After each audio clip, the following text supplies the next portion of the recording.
तो हम भगवत गीता पढ़ने वाले हैं।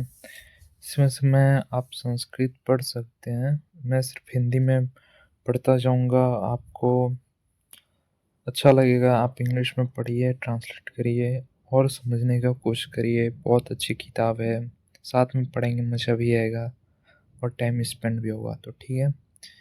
तो धृतराष्ट्र बोले, है संजय, धर्म धर्मभूमि कुरुक्षेत्र में एक ऋतुत युद्ध की इच्छा वाले मेरे और पांडु के पुत्रों ने क्या किया। संजय बोले, उस समय राजा दुर्योधन ने व्यूह रचना युक्त पांडवों की सेना को देखकर और द्रोणाचार्य के पास जाकर ये वचन कहा, हे आचार्य, आपके बुद्धिमान शिष्य द्रुपदपुत्र धृष्टद्युम्न द्वारा व्यूहकार खड़ी की हुई पांडु पुत्रों की इस बड़ी भारी सेना को देखिए।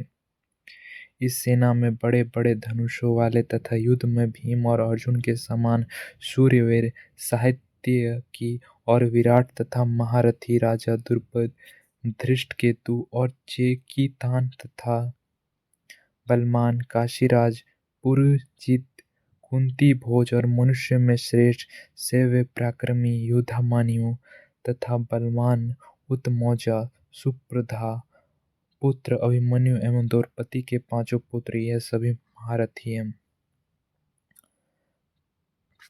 तो यहाँ प्रसंग है, पांडव सेना के प्रधान योद्धाओं के नाम बतलाकर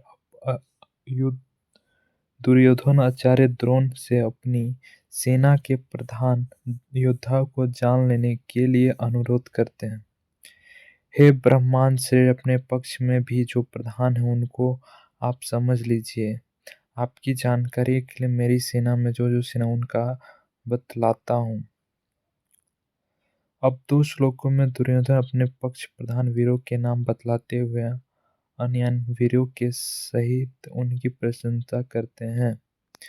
आप द्रोणाचार्य और पितामह भीष्म तथा कर्ण और संग्राम विजय कृपाचार्य तथा वैसे ही अश्वत्थामा, विकर्ण और सोमदत्त पुत्र भूरिश्रवा और भी मेरे लिए जीवन की आशा त्याग देने वाले बहुत से शूरवीर, अनेक प्रकार के शस्त्र से सुसज्जित और सबके सब युद्ध में चतुर हैं। प्रसंग में अपने महारथी योद्धाओं की प्रशंसा करके अब दुर्योधन दोनों सेनाओं की तुलना करते हुए अपनी सेना को पांडव सेना की अपेक्षा अधिक शक्तिशाली और उत्तम बतलाते हैं। भीष्म पितामह द्वारा रक्षित हमारी वह सेना सब प्रकार से अजय है और भीम द्वारा रक्षित इन लोगों की यह सेना जीतने में सुगम है। इस प्रकार भीष्म द्वारा संरक्षित अपनी सेना को अजय बतलाकर अब दुर्योधन सब ओर से भीष्म की रक्षा के लिए द्रोणाचार्य आदि और समस्त महारथियों से अनुरोध करते हैं। इसलिए सब मोर्चों पर अपनी अपनी जगह स्थित रहते हुए आप लोग सभी निसंदेह भीष्म पितामह की ही सब ओर से रक्षा करें। कौरवों में वृद्ध बड़े प्रतापी पितामह भीष्म ने उस दुर्योधन के हृदय में हर्ष उत्पन्न करते हुए उस शरण से सिंह की दहाड़ के समान गरज कर शंख बजाया। इसके पश्चात शंख और नगाड़े तथा ढोल, मृदंग और नरसिंगे आदि बाजे एक साथ ही बज उठे। उनका वह शब्द बड़ा भयंकर हुआ। इसके अंतर्गत सफेद घोड़ों से युक्त उत्तम रथ में बैठे हुए श्री कृष्ण महाराज और अर्जुन ने भी अलौकिक शंख बजाए। श्री कृष्ण महाराज ने पांचजन्य नामक, अर्जुन ने देवदत्त नामक और भयानक कर्म वाले भीमसेन ने पांडु नामक महाशंख बजाए। कुंती पुत्र राजा युधिष्ठिर ने अनंत विजय नामक और नकुल तथा सहदेव ने सुघोष और मणि पुष्पक नामक शंख बजाए। यानी दोनों तरफ है ना युद्ध होने वाले थे, इसलिए शंख बजाए जा रहे थे। श्रेष्ठ धनुष वाले काशीराज और महारथी शिवकंडी एवं धृष्टद्युम्न तथा राजा विराट, अजय साहित्य राजा द्रुपद और द्रौपदी के पांचों पुत्र और बड़ी भूषा वाले सुप्रधा पुत्र अभिमन्यु, इन सभी ने हे राजन सब और से अलग शंख बजाए। तो युद्ध स्टार्ट होने वाले थे और दोनों तरफ से शंख बजाए जा रहे थे।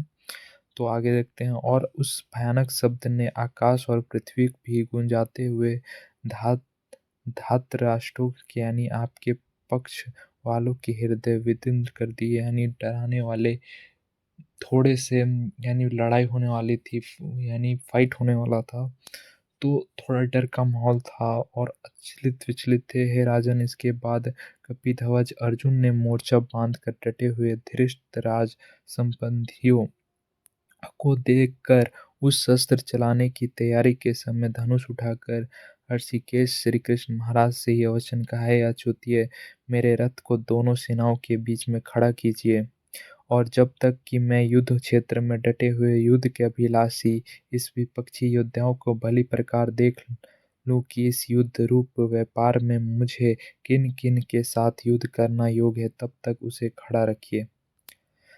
द्रुपदी युद्ध, दुर्योधन का युद्ध में हित चाहने वाले जो जो ये राजा लोग इस सेना में आए हैं, इन युद्ध करने वाले को मैं देखूंगा। संजय बोले, हे धृतराष्ट्र, अर्जुन द्वारा इस प्रकार कहे हुए महाराज श्री कृष्णचंद्र ने दोनों सेनाओं के बीच में भीष्म और द्रोणाचार्य के सामने तथा संपूर्ण राजाओं के सामने उत्तम रथ को खड़ा करके इस प्रकार कहा कि हे पार्थ, युद्ध के लिए जुटे हुए कौरवों को देख।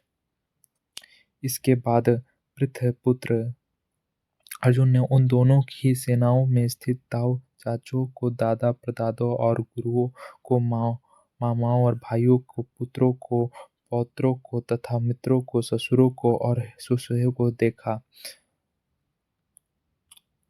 यानी उन उपस्थित संपूर्ण बंधुओं को देखकर वह कुंती पुत्र अर्जुन अत्यंत करुणा से युक्त होकर शोक करते हुए वचन बोले, हे उत्तरार्थ और हितवा पुत्र,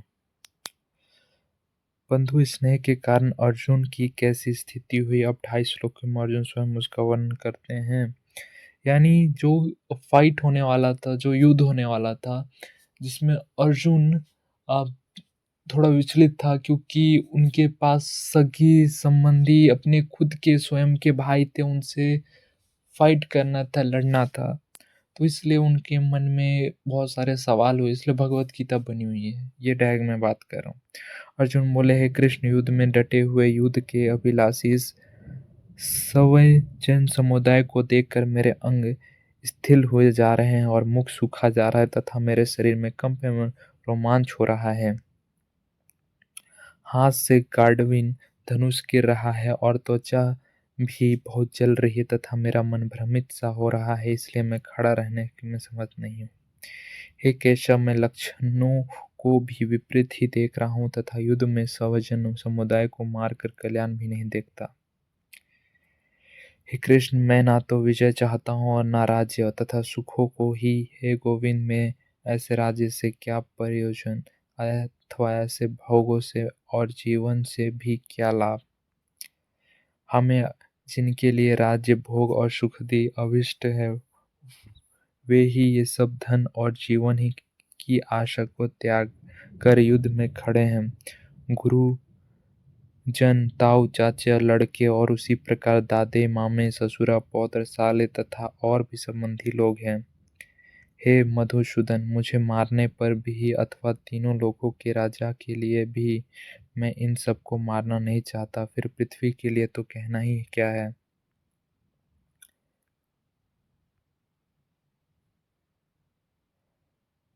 हे जनदान, धृतराज के पुत्रों को मारकर हमें क्या प्रसन्नता होगी। इन आतताइयों को मार के तो हमें पाप ही लगेगा। यानी क्वेश्चन कर रहे हैं कि इन लोगों को मारेंगे अपने सगे संबंधी को, तो ऐसे भी तो हमें पाप ही लगेगा। ये ना तो मुझे राज्य चाहिए, ना मुझे कुछ अभिलाषा ही नहीं है सारे चीज़ों का, अर्जुन कह रहे हैं कृष्ण जी से। तो कृष्ण कैसे आंसर करते हैं ये देखना काफ़ी इंटरेस्टिंग होगा।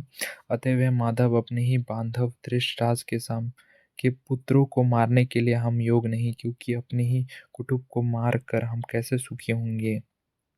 यद्यपि लोक से भ्रष्ट हुए ये लोग कुल के नाश, उत्पन्न दोष और मित्रों से विरोध करने में पाप को नहीं देखते, तो भी है जनार्दन, कुल के नाश से उत्पन्न दोष को जानने वाले हम लोगों को इस पाप से हटने के लिए क्यों नहीं विचार करना चाहिए। कुल के नाश से सनातन कुल धर्म नष्ट हो जाते हैं। धर्म के नाश हो जाने पर संपूर्ण कुल में पाप भी बहुत फैल जाता है। हे कृष्ण, पाप के अधिक बढ़ जाने से कुल की स्त्री अत्यंत दूषित हो जाती है और यह प्राशन्य स्त्रियां के दूषित हो जाने पर वर्णशंकर उत्पन्न होता है। वर्णशंकर कुल घातियों को और कुल को नरक में ले जाने के लिए होता है।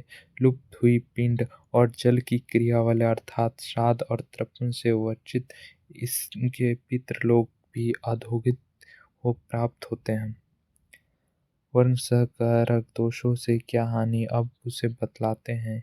इन वर्णशंकर दोषों से कुल घातियों से के सनातन कुल धर्म और जाति धर्म नष्ट हो जाते हैं। कुल और जाति नष्ट से क्या हानि, अब इस पर कहते हैं।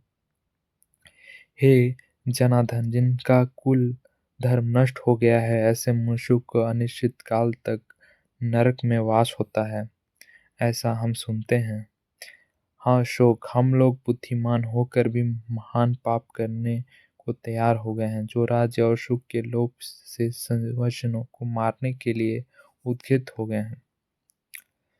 इस प्रकार पश्चाताप करने के बाद अब अर्जुन अपना निर्णय सुनाते। यदि मुझ शस्त्र रहित एवं सामना न करने वाले को शस्त्र हाथ में लिए हुए धृतराष्ट्र के पुत्र रण में मार डाले तो वह मारना भी मेरे लिए अधिक कल्याणकारी होगा।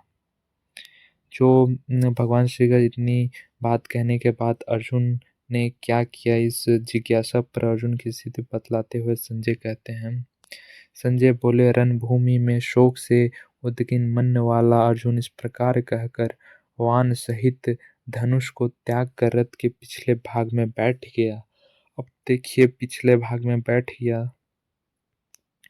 द्वितीय अध्याय यानी दूसरा अध्याय है। तो इस अध्याय में शरणागत अर्जुन द्वारा अपने शोक की निवृत्ति का एकानित्य उपाय पूछे जाने पर पहले फल भगवान ने 30वें श्लोक तथा आत्म तत्व का वर्णन किया है। सांख्य योग के साधना में आत्मवता, श्रवण, मनन और नित्याध्यान ही मुख्य है। यद्यपि इस अध्याय में 30वें श्लोक के बाद सावधान का वर्णन करके कर्म योग स्वरूप भी समझाया गया है, परंतु उपदेश का आरंभ संख्या योग से ही हुआ है और आत्मतत्व का वर्णन अन्य अध्यायों की अपेक्षा इसमें अधिक विस्तारपूर्वक हुआ है। इस कारण इस अध्याय का नाम सांख्य योग रखा गया है। प्रसंग जो भगवान श्री कृष्ण ने अर्जुन से क्या बात कही और किस प्रकार उस युद्ध के लिए पुनः तैयार किया, यह सब बतलाने की आवश्यकता होने पर संजय अर्जुन की स्थिति करते हुए दूसरे अध्याय का प्रारंभ करते हैं। संजय बोले, उस प्रकार करुणा से व्याप्त और आंसुओं से पूर्ण तथा व्याकुल नेत्रों वाले शोकयुक्त उस अर्जुन के प्रति भगवान मधुसूदन ने वचन कहा।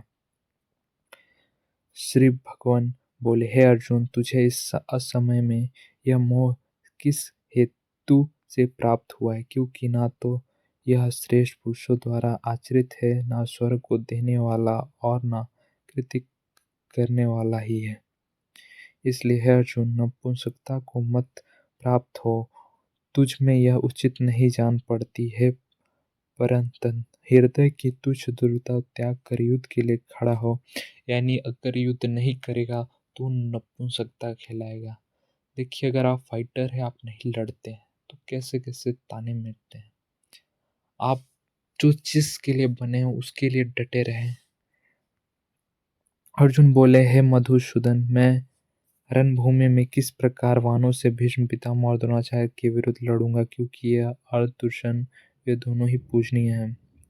इसलिए इन महानुभव गुरुजनों को न मारकर मैं इस लोक में भिक्षा का अन्न भी कल्याणकारक समझता हूँ, क्योंकि गुरुजनों को मारकर भी इस लोक रुधिर में सने हुए अर्थ और काम रूप भोगों को ही तो भोगूंगा।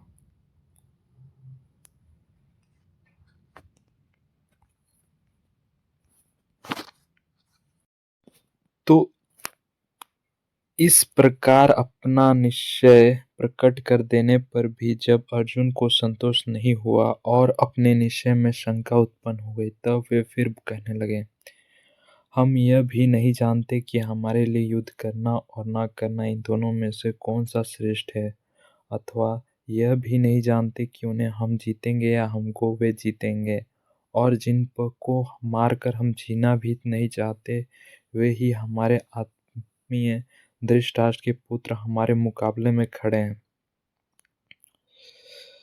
इसलिए कायकर्ता रूप दोष से उपतः हुए स्वभाव वाला तथा कर्म के विषय में मोहित चित्त हुआ मैं आपसे पूछता हूँ कि जो साधन निश्चय कल्याणकारक हो वो मेरे लिए कहिए, क्योंकि मैं आपका शिष्य हूँ, इसलिए आपके शरण हुए मुझको शिक्षा दीजिए। इस प्रकार शिक्षा देने के लिए भगवान से प्रार्थना करके अब अर्जुन उस प्रार्थना का हेतु बतलाते हुए अपने विचारों को प्रकट करते हैं। क्योंकि भूमि में निष्कंटक धन धान्य संपन्न राज्य को और देवताओं के स्वामी पने को प्राप्त होकर भी मैं उस उपाय को नहीं देखता हूँ जो मेरे इंद्रियों के सुखाने वाले शोक को दूर कर सके। संजय बोले, हे राजन, निंद्रा को जीतने वाले अर्जुन अंतर्यामी श्री कृष्ण महाराज के प्रति इस प्रकार कहकर फिर श्री गोविंद भगवान से युद्ध नहीं करूंगा यह स्पष्ट करके चुप हो गए। हे भारत वशी धृतराज अंतर्यामी श्री कृष्ण महाराज दोनों सेनाओं के बीच शोक करते हुए अर्जुन को हंसते हुए से यह वचन बोले। श्री भगवान बोले, है अर्जुन, तू न शोक करने योग्य मनुष्यों के लिए शोक करता है और पंडितों से वचनों को कहता है, परंतु जिनके प्राण चले गए हैं उनके लिए और जिनके प्राण नहीं गए उनके लिए भी पंडित जन शोक नहीं करते। न तो ऐसा है कि मैं किसी काल में नहीं था या तू नहीं था अथवा ये राजा लोग नहीं थे, और न ऐसा ही है कि इससे आगे हम सब नहीं रहेंगे। प्रश्न क्या है कि इस प्रकार आत्मा की नियंत्रता का प्रतिपादन करके अब उसकी निर्विकारता का प्रतिपादन करते हुए आत्मा के लिए शोक करना अनुचित सिद्ध करते हैं। जैसे जीवात्मा इस देह में बालकपन, जवानी और वृद्धावस्था होती है, वैसे ही अन्य शरीर की प्राप्ति होती है। इस विषय में धीर पुरुष मोहित नहीं होता, और भगवान सब प्रकार के संयोग वियोग आदि को अनित्य बतलाकर उनको सहन करने की आज्ञा देते हैं। हे कुंती पुत्र, सर्दी, गर्मी और सुख दुख को देने वाले इंद्रियां और विषयों के संयोग तो उत्पत्ति, विनाशशील और अनित्य है, इसलिए है भारत, उनको तू सहन कर। इन सब को सहन करने से क्या लाभ होगा, इस जिज्ञासा पर कहते हैं क्योंकि यह पुरुष श्रेष्ठ दुख सुख को समान समझने वाले इस धीर पुरुष को यह इंद्रियां और विषयों के संयोग व्याकुल नहीं करते, वो मोक्ष के योग होता है। इस श्लोक में भगवान नित्य और अनित्य वस्तु के विवेचन की रीति बतलाने के लिए दोनों के लक्षण बतलाते हैं। असत वस्तु की तो सत्ता नहीं है और सत का अभाव नहीं है, इस प्रकार इन दोनों को ही तत्वज्ञानी पुरुषों द्वारा देखा गया है। पूर्ण श्लोक में जिस सत्य तत्व के लिए यह कहा गया है उसका अभाव नहीं है, वह सत्य तत्व क्या है, इस जिज्ञासा पर कहते हैं नाश रहित तो तू उसको जान जिससे यह संपूर्ण जगत दृश्य वर्ग व्याप्त है। इस अविनाशी का विनाश करने में कोई भी समर्थ नहीं है। इस नाश रहित अप्रमेय नित्य स्वरूप जीवात्मा के सब शरीर नाशवान कहे गए हैं। इसलिए है भरतवंशी अर्जुन, तू युद्ध कर। अगले श्लोक में आत्मा को मरने या मारने वाला अज्ञान है यह करके उसका समाधान करते हैं। जो इस आत्मा को मारने वाला समझता है तथा जो इसको मारना मानता है वे दोनों ही नहीं है, क्योंकि यह आत्मा वास्तव में ना तो किसी को मारता है और ना किसी के द्वारा मारा जाता है। उन श्लोक में यह कहा गया है कि आत्मा किसी के द्वारा नहीं मारा जाता, इस पर यह जिज्ञासा होती है कि आत्मा किसके द्वारा नहीं मारा जाता है, इसमें क्या कारण है। इसके उत्तर में भगवान आत्मा में सब प्रकार के विकारों का भाव बतलाते हुए उसके स्वरूप का प्रतिपादन करते हैं। ये आत्मा किसी में भी ना तो जन्मता है और ना मरता है, तथा न यह उत्पन्न होकर किस फिर होने वाला है ही क्या, क्योंकि यह अजन्मा, नित्य, सनातन और पुरातन है। शरीर के मारे जाने पर भी यह नहीं मारा जाता। 19वें श्लोक में भगवान ने यह बात कही है कि आत्मा ना तो किसी को मारता है और ना किसी के द्वारा मारा जाता है। उसके अनुसार 20वें श्लोक में उसे विकार रहित बतलाकर इस बात का प्रतिपादन किया कि वह क्यों नहीं मारा जाता। अब अगले श्लोक में यह बतलाते हैं कि वह किसी को मारता नहीं। हे पृथ्वीपुत्र अर्जुन, जो पुरुष इस आत्मा को नाश रहित, नित्य, अजन्मा और अव्यय जानता है, वह पुरुष कैसे किसी को मरवाता है और कैसे किसी को मारता है।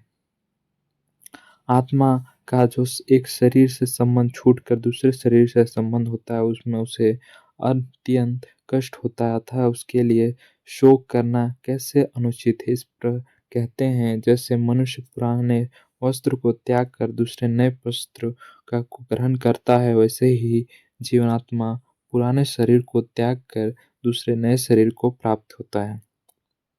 इस प्रकार एक शरीर से दूसरे शरीर के प्राप्त में शोक न करना अनुचित सिद्ध करके अब भगवान आत्मा का स्वरूप दुर्विज्ञ होने के कारण पुनः 3 श्लोक द्वारा प्रकारांतर से उसकी नित्यता, निराकारता और निर्विकारता का प्रतिपादन करते हुए उसके विनाश की आशंका से शोक करना अनुचित सिद्ध करते हैं। इस आत्मा को शस्त्रादि नहीं काट सकते, इसको आग नहीं जला सकती, इसको जल नहीं गला सकता और वायु नहीं सुखा सकता, क्योंकि यह आत्मा अक्षय है, यह आत्मा अद्वय है, अकलिज्ञ है और निसंदेह अशोच्य है, तथा यह आत्मा नित्य, सर्वव्यापी, अचल, स्थिर रहने वाला और सनातन है। यह आत्मा अव्यक्त है, यह आत्मा अचिंतनीय और यह आत्मा विकार रहित कहा जाता है। इससे हे अर्जुन, इस आत्मा को प्रयुक्त प्रकार से जानकर तू शोक करने के योग्य नहीं है, अर्थात तुझे शोक करना उचित नहीं है। प्रश्न क्या है? उक्त श्लोक में भगवान ने आत्मा को अजन्मा और अविनाशी बतलाकर उसके शोक न करने अनुचित सिद्ध किया। अब 2 श्लोकों द्वारा आत्मा को औपचारिक रूप से जन्मे मरने वाला मानने पर भी उसके लिए शोक करना अनुचित है, ये यहाँ सिद्ध करते। किंतु यदि तू इस आत्मा को सदा जन्मने वाला तथा सदा मरने वाला मानता है तो हे महाबाहो, तू इस प्रकार शोक करने को योग्य नहीं है, क्योंकि इस मान्यता के अनुसार जन्मे हुए की मृत्यु निश्चित है और मरे हुए का जन्म निश्चित है। इससे भी इस बिना उपाय वाले विषय में तू शोक करने के योग्य नहीं है। पूर्व श्लोक द्वारा जो पहले श्लोक था, उसमें आत्मा को नित्य, अजन्मा, अविनाशी, ना इसको डिस्ट्रॉय कर सकते हैं ना इसे बना सकते हैं। जो इस सदा जन्मे या मरने वाला मानते हैं, उन दोनों के मत से यह आत्मा के लिए शोक करना नहीं बनता। यह बात सिद्ध की गई है। अब अगले श्लोक में यह सिद्ध करते हैं कि प्राणियों के शरीरों को उद्देश्य करके भी शोक करना नहीं बनता। हे अर्जुन, संपूर्ण प्राणी जन्म से पहले अप्रकट थे और मरने के बाद भी अप्रकट हो जाने वाले हैं, केवल बीच में प्रकट है। फिर ऐसी स्थिति में क्या शोक है? आत्मतत्व अत्यंत दुर्बोध होने के कारण उसे समझाने के लिए भगवान ने उपयुक्त श्लोक द्वारा भिन्न भिन्न प्रकार से उसके स्वरूप का वर्णन किया है। अब अगले श्लोक में उस आत्मदर्शन, वर्णन और श्रवण की अकल्पता और दुर्बलता का निरूपण करते हैं। कोई एक महापुरुष इस आत्मा को आश्चर्य की भांति देखता है और वैसे ही दूसरा कोई महापुरुष ये इसके तत्व का आश्चर्य की भांति वर्णन करता है, तथा दूसरा कोई अधिकारी पुरुष ये इसे आश्चर्य की भांति सुनता, और कोई कोई तो सुनकर भी इसको नहीं जानता। इस प्रकार आत्मा तत्व के दर्शन, वर्णन और श्रवण की अलौकिकता और दुर्बलता का प्रतिपादन कर अब आत्मा नित्य की अवैध है, अतः किसी भी प्राणी के लिए शोक करना उचित नहीं, यह बतलाते हुए भगवान सांख्य योग के कारण वर्णन का उपसंहार करते हैं। हे अर्जुन, यह आत्मा सबके शरीरों में सदा ही अवैध है, इस प्रकार संपूर्ण प्राणियों के लिए तो शोक करने को योग नहीं है। यहाँ तक भगवान ने सांख्य योग के अनुसार अनेक युक्तियों द्वारा नित्य, शुद्ध, बुद्ध, सम, निर्विकार और अकर्ता आत्मा के एक तत्व नित्य व अविनाशित आदि का प्रतिपादन करके तथा शरीरों को विनाशशील बतलाकर आत्मा के या शरीरों के लिए अथवा शरीर और आत्मा के विज्ञों के लिए शोक करना अनुचित सिद्ध किया है। साथ ही प्रसंगवश आत्मा को जन्म में मरने वाला मानने पर शोक करने के लिए अनौचिकता प्रतिपादन किया और अर्जुन को युद्ध करने के लिए आज्ञा दी। अब 7 श्लोक द्वारा छात्र धर्म के अनुसार शोक करना अनुचित सिद्ध करते हुए अर्जुन को इसके लिए उत्साहित करते हैं, तथा अपने धर्म को देखकर भी तू भय करने योग्य नहीं है, यानी तुझे भय नहीं करना चाहिए, क्योंकि क्षत्रिय के लिए धर्म में युक्त को बढ़कर दूसरा कोई कल्याणकारी कर्तव्य नहीं है। हे पार्थ, अपने आप प्राप्त हुए और खुले हुए स्वर्ग के द्वार रूप इस प्रकार के युद्ध को भाग्यवान क्षत्रिय लोग ही पाते हैं। इस प्रकार धर्म में युद्ध करने में लाभ दिखलाने के बाद अब उसे न करने में हानि दिखलाते हुए भगवान अर्जुन को युद्ध के लिए उत्साहित करते हैं। किंतु यदि तू इस धर्मयुक्त युद्ध को नहीं करेगा तो असावधान और कृत्यत्व को खोकर पाप को प्राप्त होगा। यानी जो कृष्ण जी है, जो गॉड है हमारे, वो जो अर्जुन को सलाह देते हैं कि अगर तू नहीं लड़ेगा तो तू एक पाप का आधारी होगा, तथा सब लोग तेरी बहुत काल तक रहने वाली अपकृति का भी कथन करेंगे, और माननीय पुरुष के लिए अपकृति मरण से भी बढ़कर है। और जितनी दृष्टि में तू पहले बहुत सम्मानित होकर अब लघुता को प्राप्त होगा, वे महारथी लोग तुझे भय के कारण युद्ध से हटा हुए हम मानेंगे। तेरे वैरी लोग तेरे सामर्थ्य की निंदा करते हुए तुझे बहुत से न कहने वाले कहने योग्य वचन भी कहेंगे, उससे अधिक दुख और क्या होगा। बहुत से हेतुओं को दिखलाकर युद्ध न करने में अनेक प्रकार की हानियों का वर्णन करने के बाद अब भगवान युद्ध करने में दोनों तरह से लाभ दिखलाते हुए अर्जुन को युद्ध के लिए तैयार होने की आज्ञा देते हैं। या तो तू युद्ध में मारा जाकर स्वर्ग को प्राप्त होगा, अथवा संग्राम में जीतकर पृथ्वी पर राज्य के भोगेगा। इस कारण हे अर्जुन, तू युद्ध के लिए निश्चय करके खड़ा हो जा। उपयुक्त जो जो क्या बोलते श्लोक में भगवान ने युद्ध का फल, राज्य, सुख या स्वर्ग की प्राप्ति तक बतलाया, किंतु जो अर्जुन ने तो पहले ही कह दिया था कि इस लोक के राज्य की तो बात ही क्या है, मैं तो त्रिलोकी का राज्य के लिए भी अपने कुल का नाश नहीं करूंगा। अतः जिसे राज्य, सुख और स्वर्ग की इच्छा न हो, उसको किस प्रकार युद्ध करना चाहिए, इस बात अगले श्लोक में बतलाई जाती है। जय पराजय, लाभ, हानि और सुख दुख को समान समझकर उसके बाद युद्ध के लिए तैयार हो जा। इस प्रकार युद्ध करने से तू पाप को नहीं प्राप्त होगा। यहाँ तक भगवान ने सांख्य योग के सिद्धांत से तथा छात्र धर्म की दृष्टि से युद्ध का औचित्य सिद्ध करके अर्जुन को समतापूर्वक युद्ध करने के लिए आज्ञा दी। अब कर्मयोग के सिद्धांत से युद्ध का औचित्य बतलाने के लिए कर्मयोग के वर्णन की प्रस्तावना करते हैं। हे पार्थ, यह बुद्धि तेरे लिए ज्ञान योग के विषय में कही गई, और अब तू इसको कर्मयोग के विषय में सुन कि जिस बुद्धि से युक्त हुआ तू कर्मों के बंधन को भली भांति त्याग देगा, यानी सर्वथा नष्ट कर डालेगा। इस प्रकार कर्म योग के वर्णन की प्रस्तावना करके अब इसका रहस्यपूर्ण महत्व बतलाते हैं। इस कर्म योग में आरंभ का अर्थात बीज का नाश नहीं है और फल रूप दोष भी नहीं है, बल्कि इस कर्मयोग रूप धर्म का थोड़ा सा भी साधन जन्म पूर्ण रूप महान वह से रक्षा कर लेता है।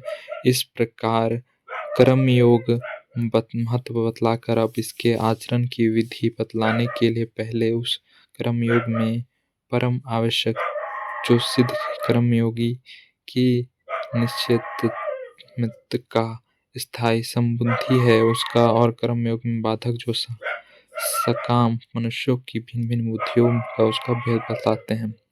अर्जुन, इस कर्मयोग में निश्चयात्मिका बुद्धि एक ही होती है, किंतु अस्थिर विचार वाले विवेकहीन सकाम मनुष्य की बुद्धि निश्चय ही बहुत भेदों वाली और अनंत होती है।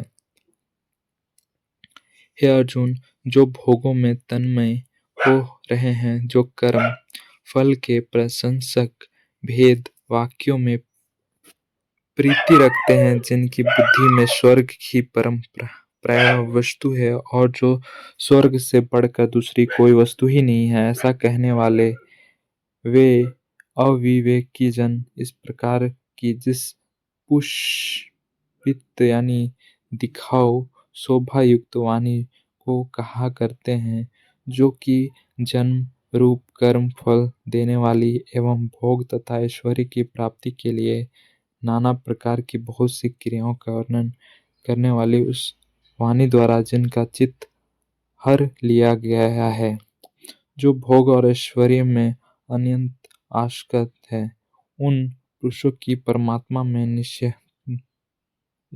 निश्चयात्मिका बुद्धि नहीं होती। इस प्रकार भोग ऐश्वर्य में हे अर्जुन, वेद उपयुक्त प्रकार से तीनों गुणों के कार्य रूप समस्त भोगों एवं उनके साधनों का प्रतिपादन करने वाले हैं, इसलिए तू उन भोगों एवं उनके साधनों आसक्तिहीन हर्ष शोक आदि द्वंद्वों से रहित नित्य वस्तु परमात्मा में स्थित योगक्षेम को न चाहने वाला और स्वाधीन अंतःकरण वाला हो। सब ओर से परिपूर्ण जलाशय के प्राप्त हो जाने पर छोटे जलाशय में मनुष्य का जितना प्रयोजन रहता है, ब्रह्मा को तत्व से जानने वाला और ब्राह्मण का समस्त वेदों में उतना ही प्रयोजन रह जाता है। तेरा कर्म करने में ही अधिकार है, उसके फलों में कभी नहीं, इसलिए तू कर्म के फल का हेतु मत खो तथा तेरी कर्म न करने में भी आसक्ति न हो। हे धन्यजय, तू आसक्ति को त्याग कर और तथा सिद्धि और असिद्धि में समान बुद्धि वाला होकर योग में स्थित हुआ कर्तव्य कर्मों को कर, समतव ही योग कहलाता है। इस समत्वरूप बुद्धि योग से सकाम कर्म अत्यंत ही निम्न श्रेणी का है, इसलिए है धनंजय, तू समबुद्धि में ही रक्षा का उपाय ढूंढ अर्थात बुद्धि योग का ही आश्रय ग्रहण कर, क्योंकि फल के हेतु बनने वाले अत्यंत दिन है।